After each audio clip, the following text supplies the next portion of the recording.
एक गांव में 1978 में जो है ना 3 भाइयों ने मिलकर एक साझेदारी जो है ना फॉर्म शुरू की और उसका जो है नाम रखा यहाँ पर शिवराज रेड्डी एंड ब्रदर्स।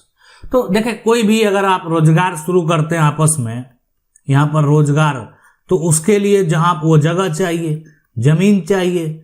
जमीन पर जो है एक तरह से आप अगर पार्टनर हैं तो आपका ये सारा कुछ जो है वो साझेदारी है, इसका मतलब सभी का अधिकार। आप अगर साझेदारी में कोई प्रॉपर्टी खरीदते हैं तो उस पर सभी का अधिकार है। तो ये हो गया कि सब कुछ ठीक चल रहा था, लेकिन 1984 में एक भाई बलराज रेड्डी की मृत्यु हो गई। मतलब अब 3 भाई है, कोई कारणवश जो है बलराज रेड्डी जो है वो उनकी मृत्यु हो जाती है।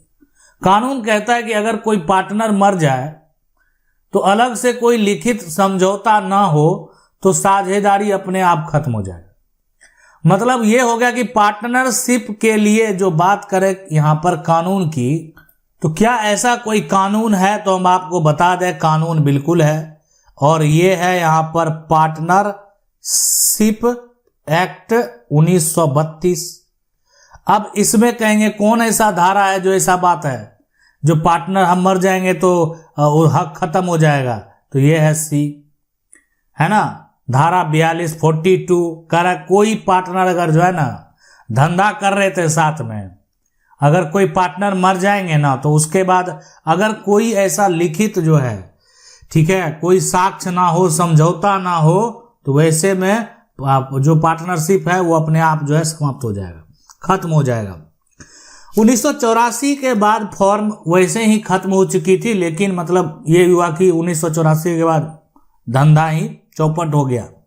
लेकिन 1996 में यानी लगभग 12 साल बाद एक पक्ष अदालत में गया और बोला कि हमें हिसाब किताब चाहिए, साझेदारी खत्म कर दो भाई। जो भी है, फॉर्म तो वैसा ही बर्बाद हो चुका था, लेकिन खैर उससे क्या पैसा आया नहीं आया, कितना इनकम हुआ, कौन कितना पैसा लिया, इसका हिसाब कौन देगा? तो जो लोग जीवित हैं वही देंगे हिसाब किताब उसका।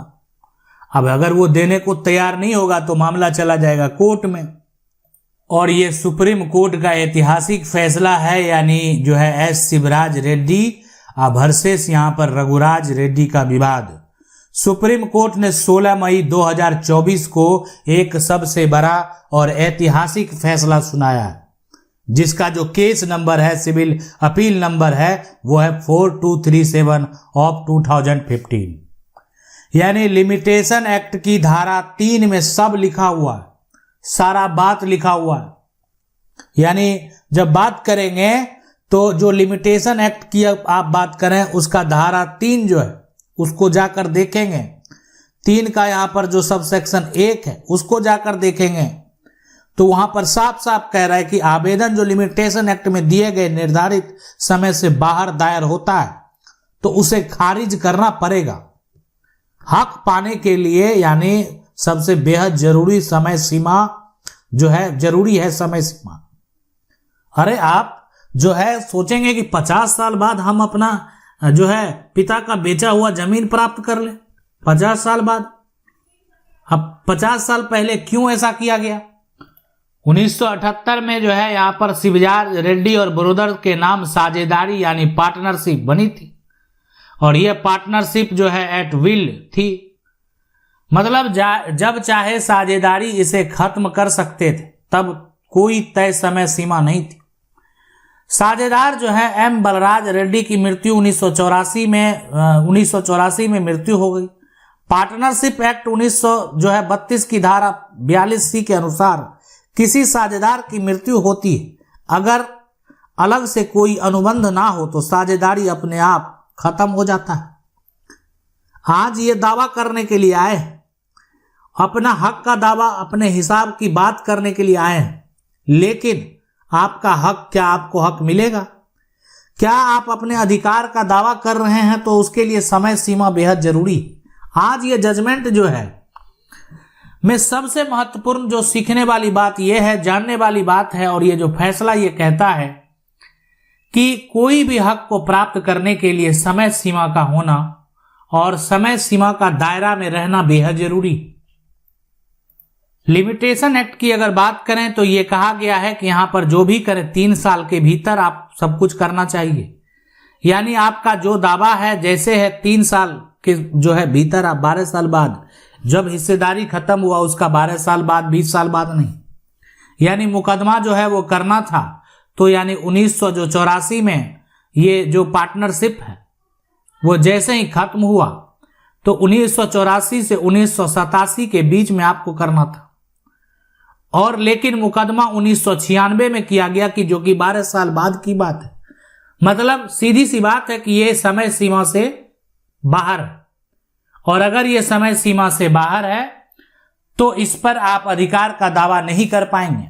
यानी इसमें समय सीमा बेहद ही महत्वपूर्ण है। अब रही बात की जो एक तरह से यहां पर मुख्य बिंदु है, महत्वपूर्ण बिंदु है, उसके बारे में बताएंगे। लेकिन आखिरकार आगे क्या हुआ, सुप्रीम कोर्ट ने क्या कहा। सबसे पहले जो मामला यहां पर जो है यानी निचली अदालत में जाता है तो देखें कि निचली अदालत जो है उसमें साफ साफ ये कहा गया था कि कोई भी, यानी निचली अदालत में सीधा लिमिटेशन की बात कही गई। ये कहा गया कि देखें ये समय सीमा से बाहर है, यानी समय सीमा से बाहर है।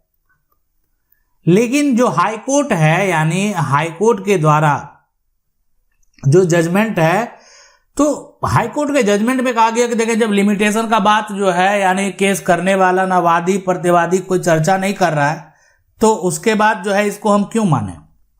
यानी लिमिटेशन की बात जो है यहां पर उठाई ही नहीं, कोई बात बोला ही नहीं, सिर्फ हक की बात बोला जा रहा है। तो हाई कोर्ट जो है फिर एक निचली अदालत जो ट्रायल कोर्ट है उसके फैसले को बदल दिया, और आपको पता है कि उसके बाद मामला चला गया कहां, सुप्रीम कोर्ट में। तो सुप्रीम कोर्ट ने हाई कोर्ट के आदेश को गलत ठहराया, कहा कि ठीक है लिमिटेशन समय सीमा का पालन करना अदालत का काम है, अदालत खुद करना होगा अदालत को। यानी समय सीमा ये देखना होगा, कुछ भी डिसीजन लेने से पहले, कुछ भी फैसले लेने से पहले ये देखना होगा कि आखिर ये समय सीमा के बाहर है या नहीं है, भले ही किसी पक्ष ने इसका मुद्दा ना उठाया हो। यह लिमिटेशन एक्ट की धारा 3 में साफ लिखा है।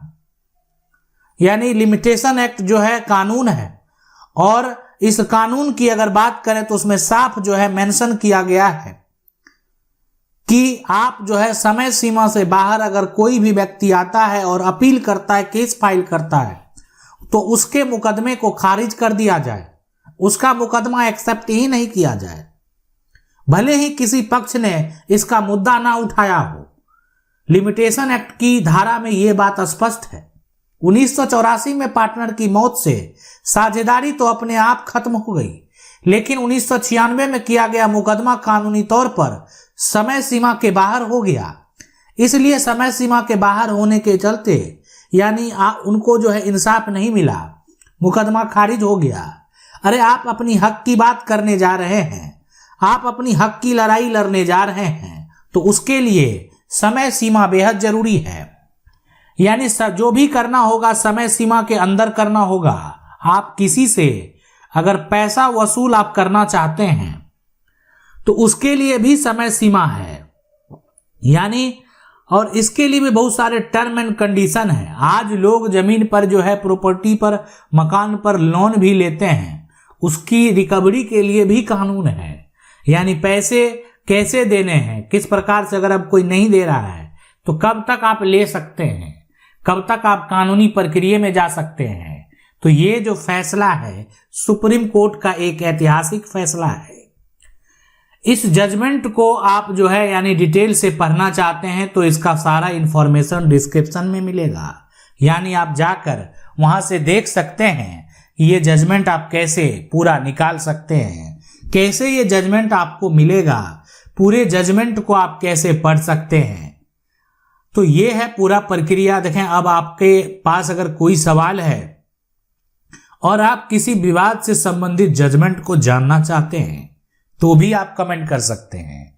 अरे आपके जो विवाद है उससे संबंधित अगर आप कोई सुप्रीम कोर्ट का या हाई कोर्ट का फैसला जानना चाहते हैं तो आप कमेंट करें, उस फैसले के बारे में भी बताएंगे कि आखिरकार क्या फैसला हुआ। आशा करते हैं वीडियो अच्छा लगा होगा।